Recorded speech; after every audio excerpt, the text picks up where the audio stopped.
Warning: the following content may contain elements that are not suitable for some audiences. Accordingly, viewer discretion is advised. On the evening of August 10, 2017, a young journalist boarded a homemade submarine in Copenhagen harbor. She texted her boyfriend a photo from on board, smiling, excited. A good story was coming together. She was never seen alive again. What happened on that submarine, in the hours that followed, is one of the most disturbing crimes in Scandinavian history. A case so bizarre, so methodically cruel, that even seasoned investigators struggled to process what they were looking at. Her name was Kim Wall. She was 30 years old. One of the most talented journalists of her generation. The man who invited her onto that submarine was Peter Madsen, a self-taught inventor, a public figure, a man celebrated in Denmark as a visionary. He was something else entirely. This is the submarine case. Before we go inside that submarine, we need to talk about Kim Wall. Kim Wall was a globetrotting freelance journalist whose work appeared in the New York Times, The Guardian, and Time magazine. She had graduated from the London School of Economics and Columbia University. She covered stories from North Korea, Uganda, Sri Lanka, Cuba, always seeking out the voices that weren't being heard, the stories that others overlooked. Her mother Ingrid described her as a journalist who gave a voice to weak, vulnerable, and marginalized people. In August 2017, Kim and her boyfriend Ole Staub were preparing for a new chapter. They were moving to Beijing, a fresh start, a new assignment.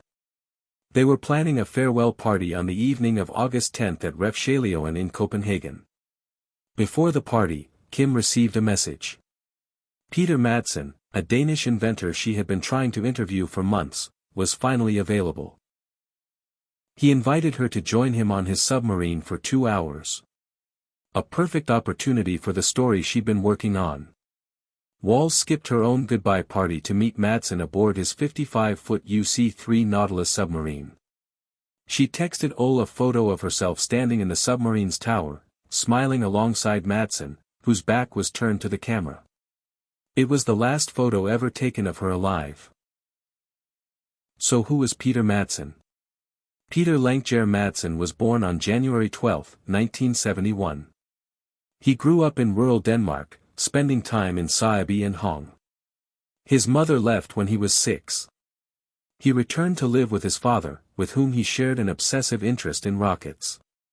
He was self-taught, no formal engineering degree, no university education. But he had an extraordinary practical intelligence and an ability to convince people to fund and support his projects. In May 2008, Madsen co-founded Copenhagen Suborbitals, a crowd-funded amateur rocket program, and that same year launched the UC-3 Nautilus, a privately built midget submarine he had constructed over 3 years at a cost of approximately $200,000. In Denmark, Madsen was something of a celebrity.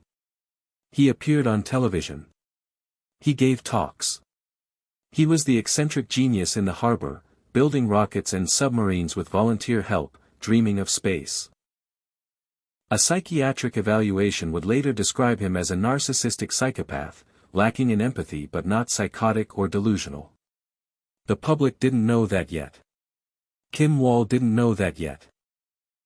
Kim Wall boarded the Nautilus at around 7 p.m. on August 10, 2017. The submarine was meant to return to harbor within 2 hours.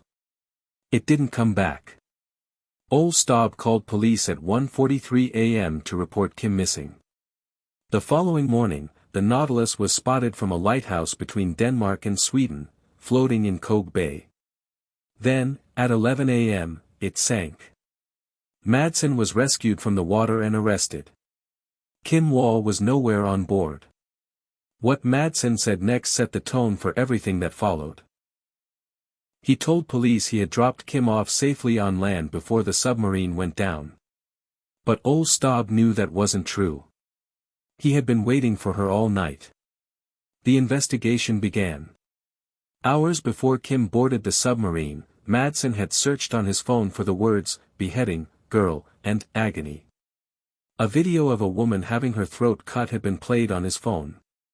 He had known exactly what he intended to do. On August 21st, 11 days after Kim disappeared, a cyclist found her torso washed up on a beach on the southwest of Amager. A post-mortem examination found 15 stab wounds, mostly in the groin area. The torso had been weighed down with metal to keep it submerged.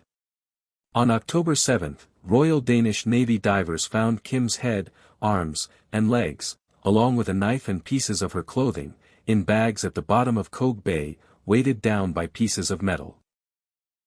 A post-mortem examination found no signs of blunt force trauma to the skull, casting immediate doubt on Madsen's claim that a hatch had accidentally struck her. Faced with this evidence, Madsen changed his story.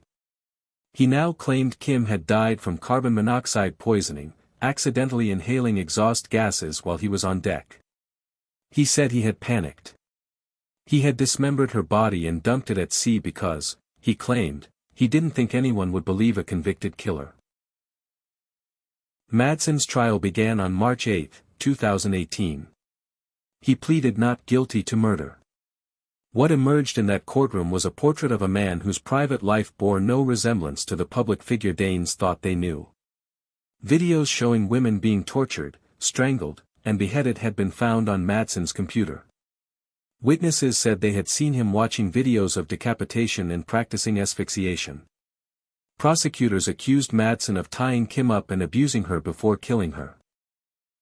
He was charged with sexual relations of a particularly dangerous nature after her remains were found to have stab wounds in and around the genital area.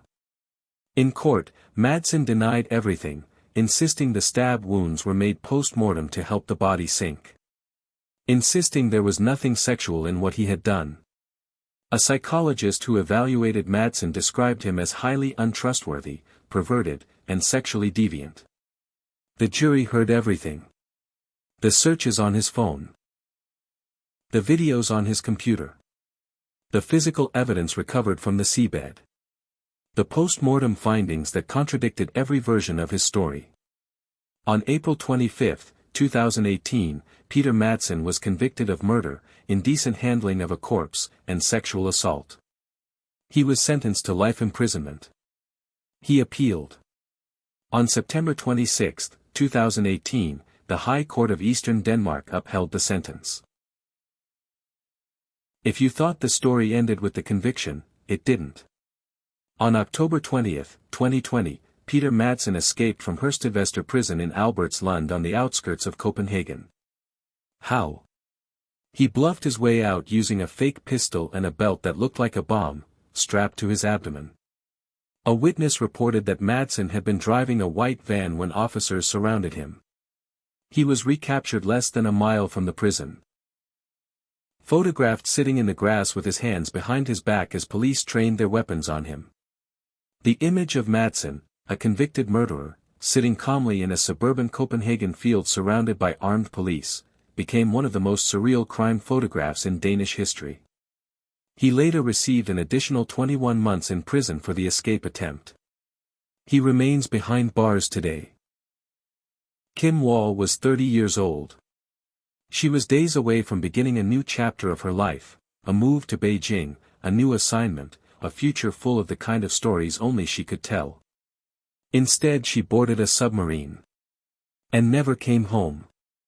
Peter Madsen built rockets. He built submarines. He cultivated a public image as a visionary, a dreamer who made the impossible real. Behind that image was something cold. Calculated. Methodical. He had planned what he did to Kim Wall. The searches on his phone hours before she arrived proved that beyond any doubt.